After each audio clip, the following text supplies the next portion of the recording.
How's everybody doing today? Alfred Flores, CEO, President of New Age Electric. This is video number 2 and how to create your own AV network in your house. And if you watched the previous video, make sure you have all the devices that were shown, your notebook, your external hard drive, your Apple TV, or those media devices you need. Something that has a remote, you're going to need that, and you can be able to access the apps and download the app Kodi. So in this video, we're just going to, you got your notebook, you got your hard drive. Now we're going to set it up so that the devices can access it over a network that you're building within your home. So let's jump into this. All right, first you're going to want to go to Windows and then Settings, and then this will pop up here. You want to click Network and Internet, and then we're going to want to create a network and sharing center. Change Advanced Sharing and Settings, and then we're going to make sure you have everything turned on here. So what this means here is this is a network discovery. So what we're doing here is we're turning on network discovery so that your devices can see the network and the devices that you're trying to share. So when this is turned off, anything on that notebook that you got, or any kind of used notebook, you can't see it. So that you got to have this turned down so the devices can see it. And basically, you're creating a path to get to these devices. So in order to do that, you still need this. And then you want to file and share, file and printer sharing. So you need this turned on now to get access to the folders through the program, so we can see them and play them and do what we need to do with them. Once that is set, you're going to want to hit save and get out of there. And then now that's set up. So Windows is kind of funny when changing settings that are kind of real. It's not it doesn't seem like it's a significant change, but for some reason Windows sees it as a significant change, and it really doesn't appear right away as a change. And here's what I'm trying to show you.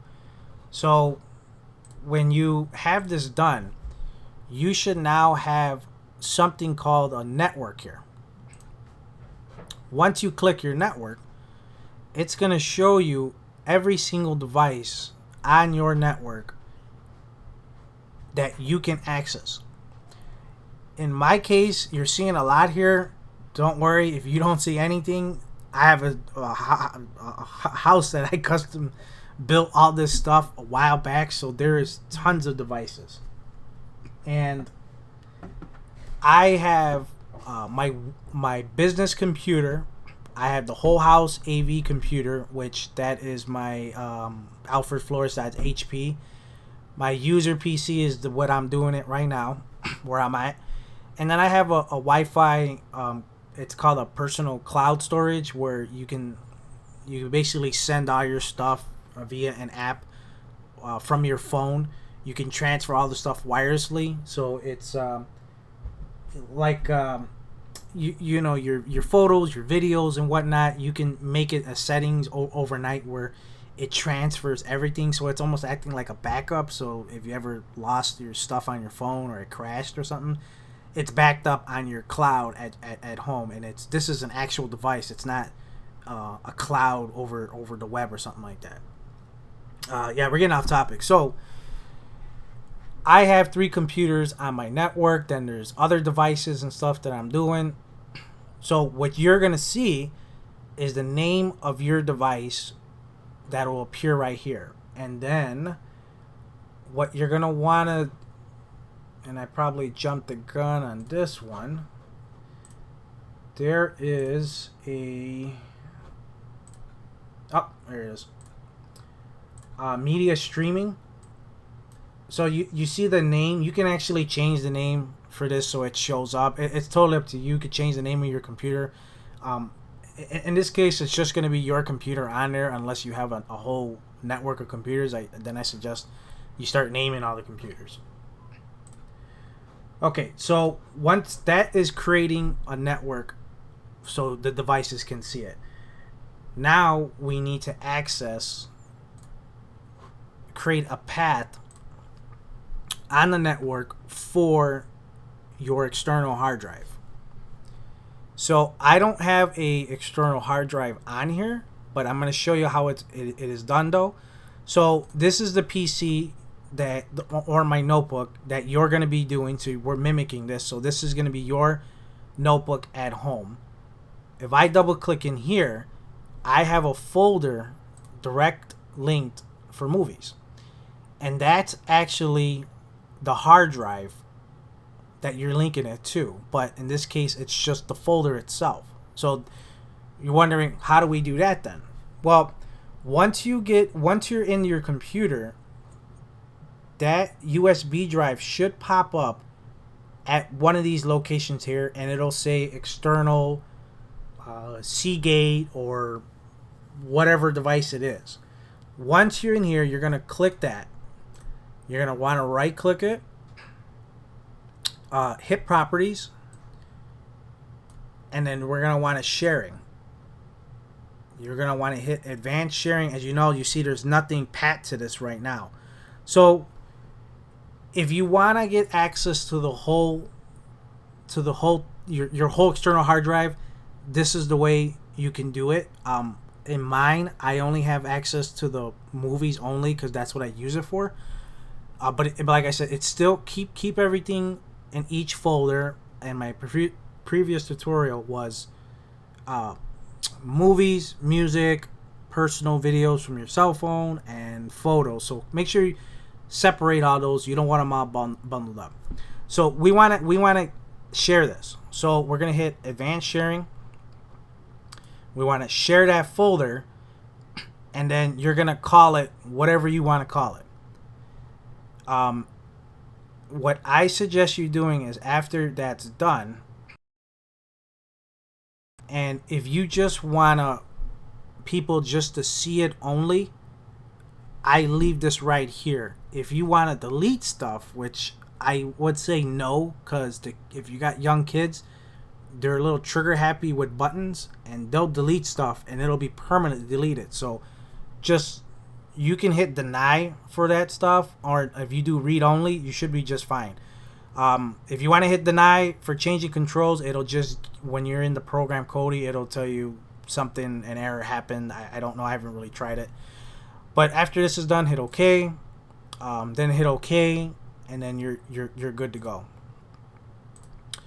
So now you're wondering, well, how do I get back to that movie folder? Well, once you're in this drive itself, you can link any of these folders and just, you want to share it. It's basically the same concept. If you want to share it, you're just doing the exact same thing. You're gonna share, call it whatever you want, and then it's good to go. So if this is not showing up, your network itself, like I said before, restart your computer. It'll say that now this computer is on a network. There is a possibility that because you're only using one computer and it's technically not a network, it might not show up, but I believe this will show up regardless.